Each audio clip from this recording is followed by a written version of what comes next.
Kerala cricket ലീഗിൽ നിർണായക മത്സരത്തിൽ തൃശൂർ ടൈറ്റൻസിന് ജയം. ആലപ്പി പീപ്പിൾസിനെ 4 വിക്കറ്റിനാണ് തോൽപ്പിച്ചത്. ഈ വിജയത്തോടെ തൃശൂർ പോയിന്റ് പട്ടികയിൽ 2ാം സ്ഥാനത്തേക്ക് ഉയരുകയും ചെയ്തു. സജീഷ തയ്യാറാക്കിയ റിപ്പോർട്ടിലേക്ക്. തൃശൂർ ടൈറ്റൻസ് വിജയം സ്വന്തമാക്കിയിരിക്കുകയാണ്. ആലപ്പി പീപ്പിൾസിനെ 4 വിക്കറ്റിനാണ് തോൽപ്പിച്ചിട്ടുണ്ടായിരുന്നത്. ഇന്ന് സെമീസ് ഉറപ്പിക്കാൻ വേണ്ടിയിട്ട് ഇരു ടീമുകൾക്കും ഇന്ന് ഏറെക്കുറെ നിർണായകമായിട്ടുള്ള മത്സരം തന്നെയായിരുന്നു. കൊച്ചി ബ്ലൂ ടൈഗേഴ്സ് സെമി ഉറപ്പിച്ചു കഴിഞ്ഞു. ഇപ്പോൾ ഈ വിജയത്തോടു കൂടി തൃശൂർ ടൈറ്റൻസ് 10 പോയിന്റുമായി 2ാം സ്ഥാനത്തേക്ക് ഉയർന്നിരിക്കുകയാണ്. ആദ്യം ബാറ്റ് ചെയ്തത് ആലപ്പി പീപ്പിൾസ് ആയിരുന്നു. 128 റൺസ് ആയിരുന്നു ആലപ്പി എടുത്തിട്ടുണ്ടായിരുന്നത്. ക്യാപ്റ്റൻ മുഹമ്മദ് അസ്ഹറുദ്ദീൻ 0-നും ജലീൽ സക്സേന 1 റൺസും എടുത്ത് പുറത്തായി. മുൻനിര ബാറ്റർമാർ തകർന്നെടുത്തതാണ് ആലപ്പി 128 റൺസ് എടുത്തിട്ടുണ്ടായിരുന്നത്.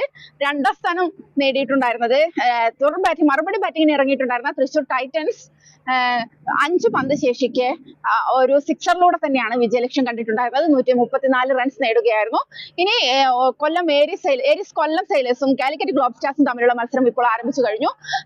ഈ 4 ടീമുകളും സെമി സാധ്യത ഉറപ്പിക്കാൻ വേണ്ടിയിട്ടുള്ള ഉദ്വേഗജനകമായ മത്സരം തന്നെയാണ്. ഇഞ്ചോടിഞ്ച് പോരാട്ടം തന്നെയാണ് ഇനി തുടർന്നുള്ള ദിവസങ്ങളിൽ വരാൻ പോകുന്നത്.